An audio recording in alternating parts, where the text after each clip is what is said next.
EDMC मुख्यालय में BJP विधायक ने की मीटिंग। निगम, मेट्रो, पीडब्ल्यूडी के अधिकारी रहे मौजूद। इलाके की जल्द समस्या के समाधान की कही बात।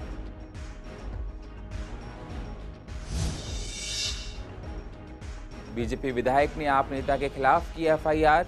मानहानि का मुकदमा दर्ज करने की कही बात। आप नेता ने कहा, निगम में भ्रष्टाचार चरम पर।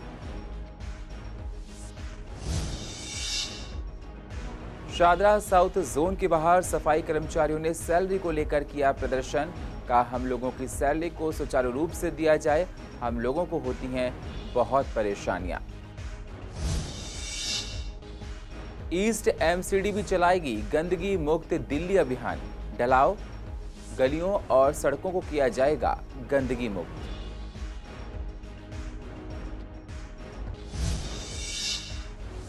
और विकास मार्ग से लेकर कड़कड़ी मोड़ तक की सड़क है बदहाल। सड़कों पर रहता है जाम। सड़क के आसपास टूटे पड़े हैं फुटपाथ। जल्द ठीक हो सड़क के हालात। नमस्कार, स्वागत है आप सभी का सीसीएन में। मैं हूं आपके साथ सुनील चौहान।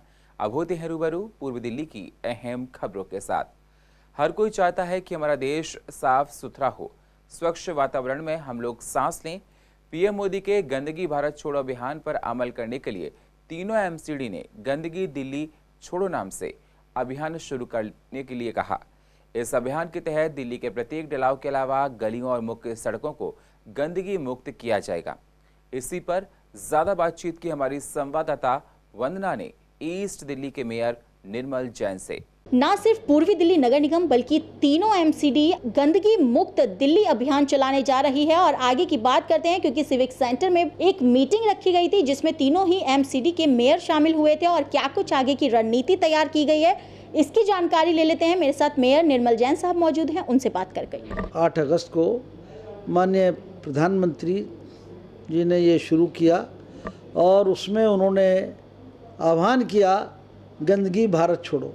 उसी के तर्ज पर हर स्टेट, हर शहर अपनी अपनी गंदगी को हटाने के लिए काम कर रहा है। सिविक सेंटर में हमें प्रेस कॉन्फ्रेंस करके हमने पूरे दिल्ली वासियों को आह्वान किया है। तीनों कॉरपोरेशन उसके अंदर संकल्प हैं कि हम गंदगी मुक्त भारत के लिए हम काम कर रहे हैं। हमारे 64 निगम पार्षद, चाहे वो किसी भी पार्टी के हों, उनको निर्देश दिया है कि अपने अपने क्षेत्रों के अंदर सभी निगम पार्षद पूरी तरह से सफाई व्यवस्था को चाकबंद रखें। ढलाव सारे के सारे कूड़े मुक्त होंगे। सबसे बड़ा जो हमारा फोकस रहेगा, जो सड़कों पर गलियों में या कहीं भी मलबा या जैसे कोई छोटी मोटी मरम्मत हुई, रिपेयरिंग का काम हुआ और वहीं पड़ा रह जाता है, तो इन सब चीज़ों पर हम पूरा फोकस कर रहे हैं। और जो भी लोग इस तरीके के खुलेआम उल्लंघन करेंगे कानून का, जो उन पर निश्चित रूप से हम कार्रवाई करेंगे। यहाँ पर आप बात कर रहे थे कि गंदगी मुक्त दिल्ली बनाने की प्लानिंग है और ये प्लानिंग तभी सक्सेस हो पाएगी जब लोगों के साथ मिलेगा, कर्मचारी काम करेंगे और एमसीडी और रिलेटेड जितने भी डिपार्टमेंट हैं वो सतर्क रहेंगे। तो ऐसे में यहाँ पर तो ये बात कही गई कि एमसीडी अपना पूरी तरह से रोल अदा करेगी, लेकिन अब बात आती है उन तमाम लोगों की जो अवेयर नहीं हो पाते। ऐसे में उनके खिलाफ कार्रवाई भी होगी। कैमरा पर्सन मोहित के साथ मैं वंदना कश्यप, कैंथ, सीसीएन। दिल्ली सरकार शेल्टर होम में रहने वालों को रोजगार दिलाने की कोशिश में लगी हुई है। दिल्ली शहरी आश्रय सुधार बोर्ड डूसिब ने 215 से ज्यादा शेल्टर होम में सर्वे का काम पूरा कर लिया है। इन शेल्टर होम में रहने वाले 7000 लोगों का सर्वे किया गया है। जब हमने इस पर शेल्टर होम में काम करने वाले लोगों, मतलब जो केयर टेकर होते हैं, उनसे बात की इस मसले पर लेके, तो उन्होंने कहा कि हमको कई महीनों से सैलरी नहीं मिली है। पहले जो हालात उनको ठीक किया जाए, खाने का ठीक से सामान नहीं मिलता है, उसको ठीक किया जाए। पहले हम लोगों की परेशानियां दूर हों, तब आगे का काम करें और लोगों को इसमें जॉब दी जाए। मैम, एक साल से तो सैलरी नहीं मिल रही केयर टेकरों की, तो सर्वे और वो किस चीज़ का है बताओ। 1 साल हो गए, 6 महीने हो गए, सैलरी नहीं मिली अब तक। भूखे मर रहे हैं केयर टेकर यहाँ। कभी किसी से 50 मांग लिए, किसी से 100 मांग लिए। ये रहे केयर टेकर, इनके घर में तो खाने के लिए नहीं है। अगर जो बाल बच्चे वाला है वो कहाँ जाएगा? किसी के फैमिली है वो कहाँ जाएगा? वो तो कह देते जी पैसा नहीं आ रहा, केजरीवाल से पैसा नहीं आ रहा। तो बताओ किस चीज़ के वो है यहाँ, किस चीज़ की सरकारी वो गवर्नमेंट? सभी का है यहाँ, तो जितने भी हैं। एक बोरा सेंटर यहाँ नंदनगरी में है, रामलीला ग्राउंड में, उसमें जाके पता कर लो। मैं केयर टेकर 8 महीने सैलरी है, कोई न यहाँ एनजीओ का शादी मसीहा, ना कोई सुपरवाइजर देखने आता, केटा मर रहा है कि जी रहा है, किसी अंजुम नहीं जा रहा है। ठीक है, फ़ोन करो, अगला फ़ोन नहीं उठा, स्विच ऑफ कर देता है। फैसिलिटी मांगो, आ लेना 15 तारीख के लिए 20 तारीख को हमने कर्जा लेके 10,000 रुपया ब्याज पे अपने बच्चों के लिए भेजा है। सबसे बड़ी प्रॉब्लम तो यहाँ पर यह है कि यहाँ पर सफाई के लिए भी कोई नहीं है, लाइटें गंदी रहती हैं, कैटेगरी सफाई करता है, यहाँ क्लेंजो वगैरह झाड़ू पोछा कुछ भी नहीं है, पानी की एक टंकी ये खाली हो जाती है, पानी की व्यवस्था कुछ भी नहीं है, पीने के लिए एक बूंद पानी नहीं है। देखो ये देखो ना आप फॉक्स मारकर, ये बिल्कुल पानी यही पीने का, यही लेटरिन का, यही नहाने का। आज ये नौकरी का तो कोई सवाल ही नहीं है, नौकरी दे तो बेवकूफ़ बनाने वाली बात है। ढंग से पानी तो दे नहीं सकता, रोटी का पानी कोई पूछने तो आता नहीं मैडम यहाँ पे कि मर रहा है, जी रहा है, क्या हो रहा है। गांधीनगर से विधायक अनिल वाजपेयी ने आज ईडीएमसी हेडक्वार्टर में निगम के अधिकारी, पीडब्ल्यूडी और मेट्रो के अधिकारियों के साथ एक मीटिंग की, जिसमें इंक्रोचमेंट को लेकर चर्चा की गई। इस अवैध कब्जे की वजह से लोग परेशान थे। एक दूसरे पर ये लोग आरोप लगाकर अपना पलड़ा झाड़ लेते थे, कहते थे ये एमसीडी का काम है, ये पीडब्ल्यूडी का काम है, ये मेट्रो का काम है, जिससे आने जाने वाले लोगों को काफ़ी परेशानियां इलाके में उठानी पड़ती थी। स्थिति ऐसी हो जाती है कि एम्बुलेंस तक नहीं निकल पाती थी। इलाके में असामाजिक तत्वों का जमावड़ा लगा रहता था। विधायक ने कहा कि हम जल्द से जल्द इस समस्या का समाधान करेंगे। अजीत नगर में जो सीनमपुर मेट्रो स्टेशन है, मेट्रो स्टेशन के पुलिया के पास मेट्रो की दीवार है, दीवार के बाहर सारा इंक्रोचमेंट कर रखा है। लोगों ने वहाँ स्टैंड बना लिया और सारी दुकानें लगानी शुरू कर दी।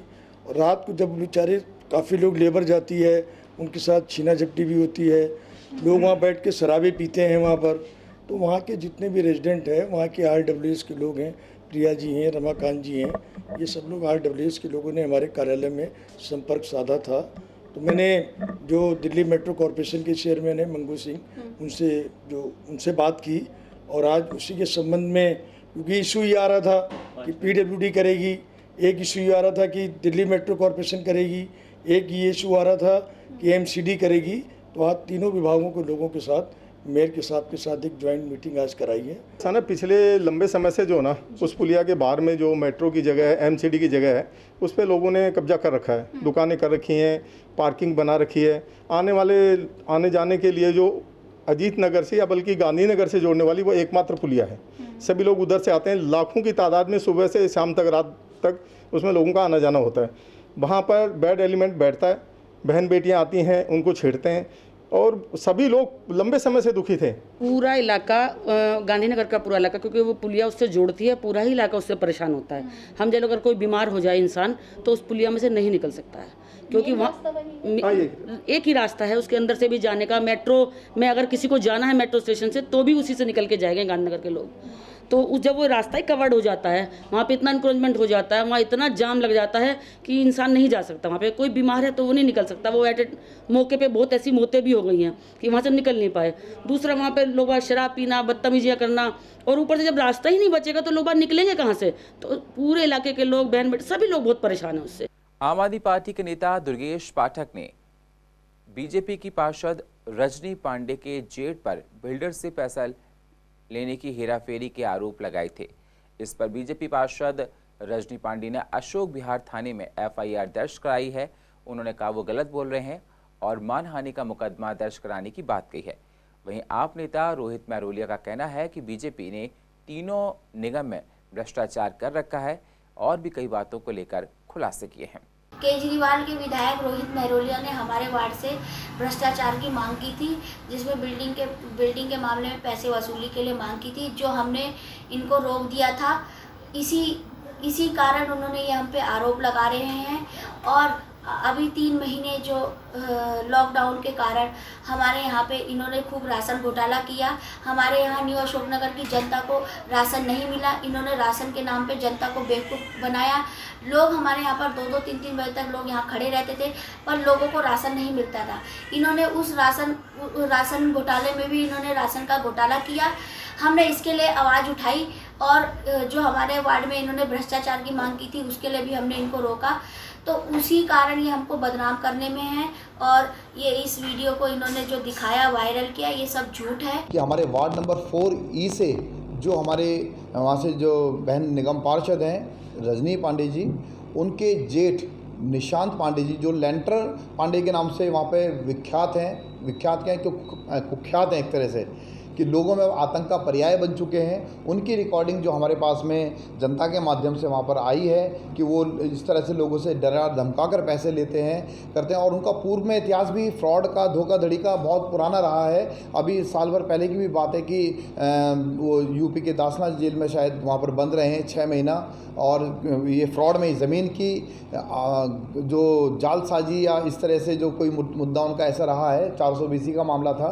तो ये पुराना इनका जो मामला रहा है, ये पुराना इतिहास है। आज तमाम जितने भी पार्षद हैं भारतीय जनता पार्टी के, कि वो कहीं ना कहीं इस चीज़ों में लिप्त हैं। हमने मांग की है कि भारतीय जनता पार्टी से कि 48 घंटे के अंदर उनको अपने पार्टी से निकालें, इस तरह के भ्रष्ट लोगों को।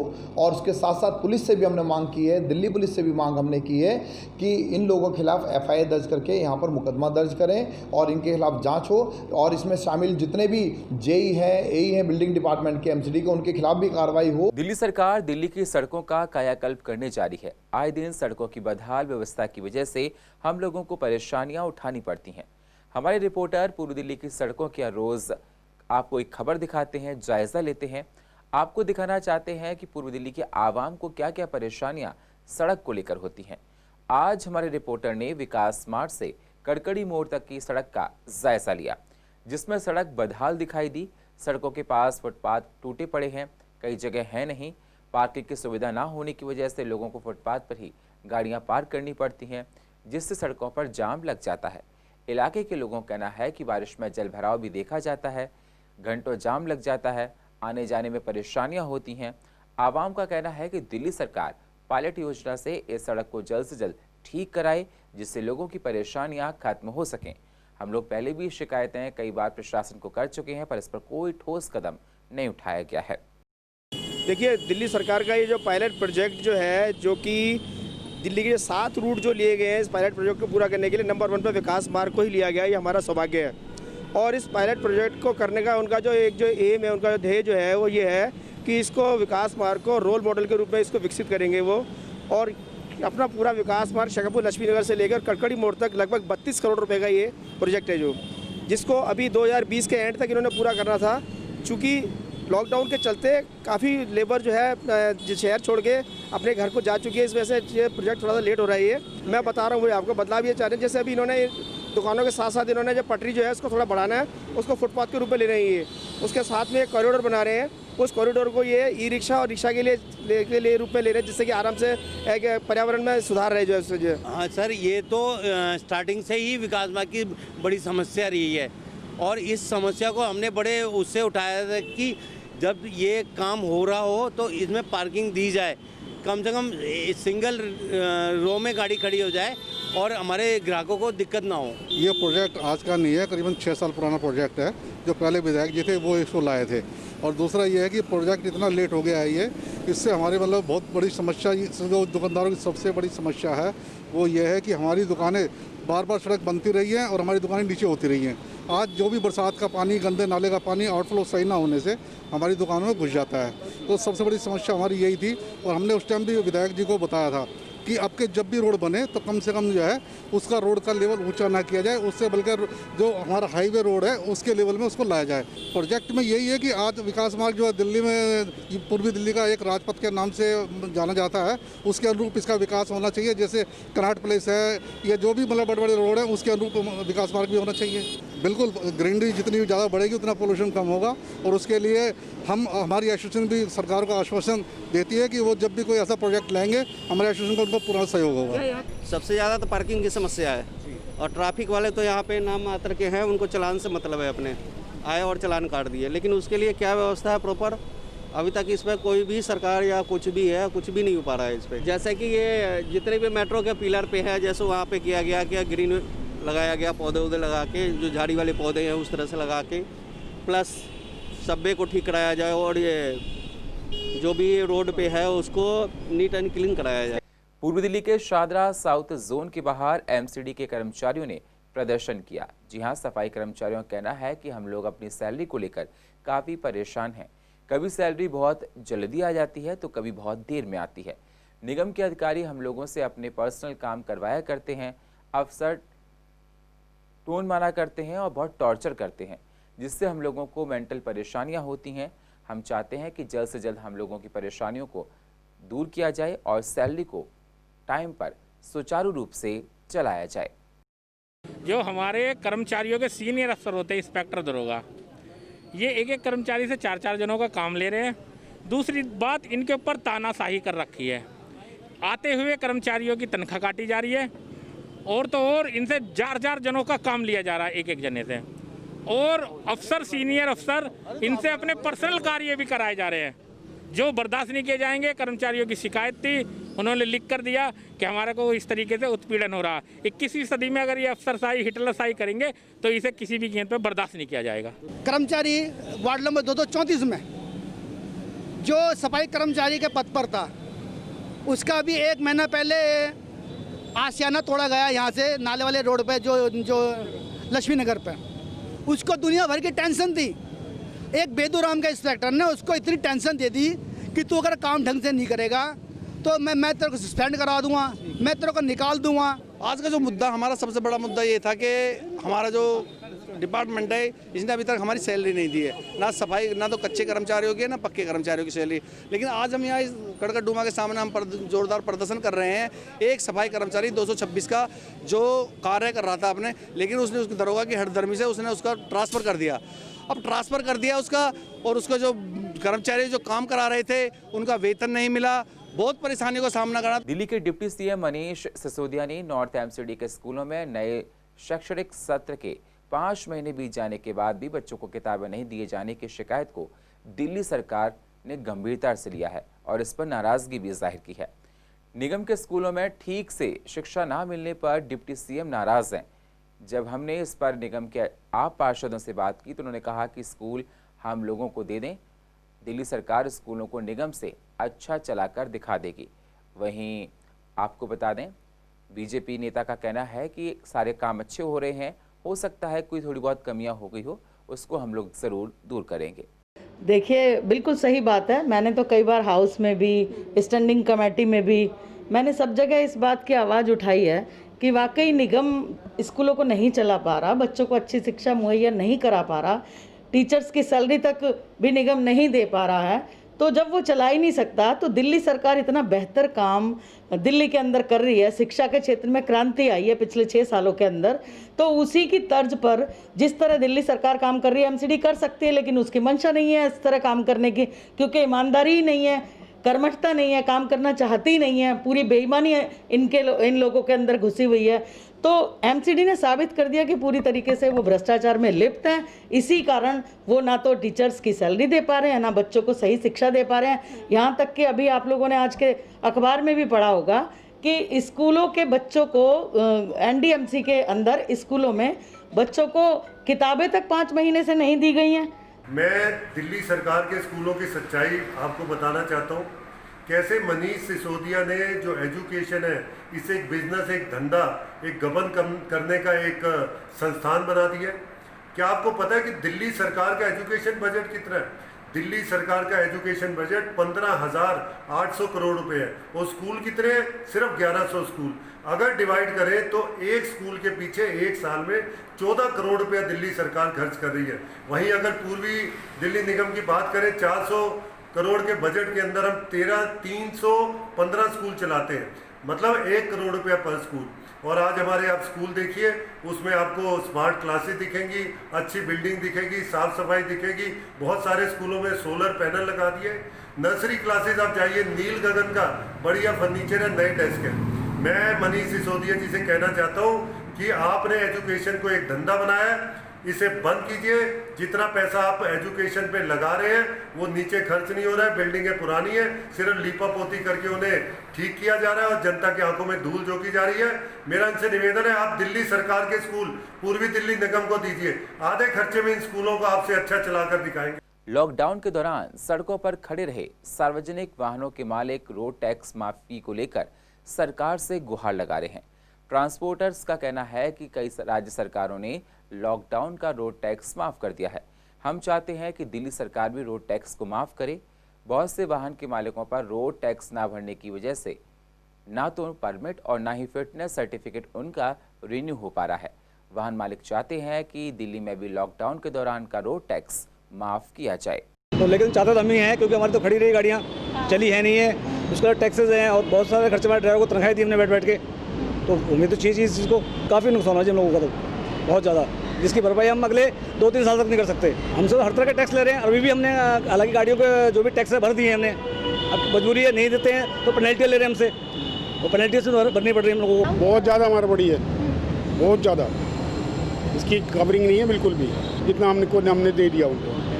टैक्स भी नहीं टैक्स भी भरना पड़ रहा है। हाँ, ना तो कुछ नहीं है अभी भी, बाजार एक लग गया कल पे, क्या बस नहीं तो कुछ नहीं है।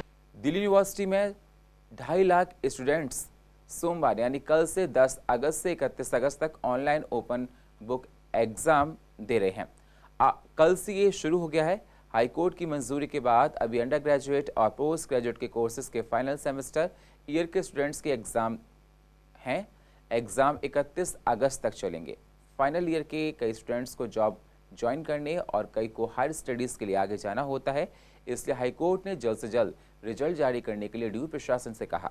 जो स्टूडेंट्स इंटरनेट या किसी और सुविधा न होने की वजह से एग्ज़ाम नहीं दे पाएंगे, उनके बाद में ऑफलाइन एग्ज़ाम होंगे। यूनिवर्सिटी ने कई तकनीकी खामियों को देखते हुए एग्ज़ाम को लेकर कई बदलाव किए हैं। स्टूडेंट्स को 4 घंटे में पेपर लिखकर जमा करना होगा। इसमें 1 घंटा डाउनलोड अपलोड के लिए है। आज हमारी परीक्षा है तृतीय वर्ष की। कुछ नर्वसनेस भी है और इट इज़ लाइक ओके कि ओपन बुक एग्जामिनेशन है तो हो जाएगा, लेकिन कुछ ऐसी स्थितियां और परिस्थितियां रही हैं जिसके कारण थोड़ी सी नर्वसनेस बढ़ती चली गई है। आज सुबह कुरुक्षेत्र में, मैं कुरुक्षेत्र से हूँ बेसिकली, कुरुक्षेत्र में आज लाइट की व्यवस्था नहीं थी, बारिश का माहौल बना हुआ था, जिस कारण लाइट ना होने के कारण पढ़ाई नहीं हो पाई और बहुत सारी परेशानियां हैं जिसका सामना हमें करना पड़ा। पहले वैसे डीयू ने पहले जो 3 घंटे दे रखे थे अब उसको बढ़ाकर 4 घंटे किए, ये अच्छा किया। ऐसे ही बहुत से चेंजेस किए जो बच्चों के लिए रिलायबल है एग्ज़ाम देने के लिए, लेकिन फिर भी कुछ ऐसी चीज़ें रही हैं जिनके कारण अभी भी नर्वसनेस है। अभी डीयू ने जब मॉक टेस्ट दिया तो वो सिर्फ एक ही सब्जेक्ट को उपलब्ध करवाया और मुझे ऐसा लगता था कि बाकी सब्जेक्ट का भी उपलब्ध करवा देना चाहिए था, क्योंकि अगर हम एग्ज़ाम्पल से समझे तो आप मैथ की परीक्षा से, मैथ के पेपर से अंदाज़ा नहीं लगा सकते कि आपका एसएस का पेपर कैसे आएगा, आपका पॉलिटिकल साइंस का पेपर कैसे आएगा। आज मेरा ओपन बुक एग्ज़ाम दिल्ली विश्वविद्यालय की तरफ से रहा। ओपन बुक एग्ज़ाम में मुझे काफ़ी कठिनाई आई, जैसे कि क्वेश्चन पेपर डाउनलोड करने में नेटवर्क इशू हो गया था क्योंकि मैं गांव में रह रहा हूं, लेकिन मैंने काफ़ी कोशिश की, डाउनलोड किया, दोस्त से मांगा, उसके बाद 4 घंटे दिल्ली विश्वविद्यालय ने हमें दिए, जाकि हमें ऑफलाइन में और 3 घंटे मिलते थे। ये बहुत बड़ी अच्छी बात रही, हमारे को 1 घंटा एक्स्ट्रा दिया गया पढ़ने के लिए, अपलोड करने के लिए। और पूर्वी दिल्ली की अधिक जानकारी के लिए आप यूट्यूब पर जाकर CCN को सब्सक्राइब करें और फ्रेश अपडेट लेते रहें। और फिलहाल पूर्वी दिल्ली खास में इतना ही। बाकी खबरों के लिए आप बने रहिए CCN के साथ। तब तक के लिए नमस्कार।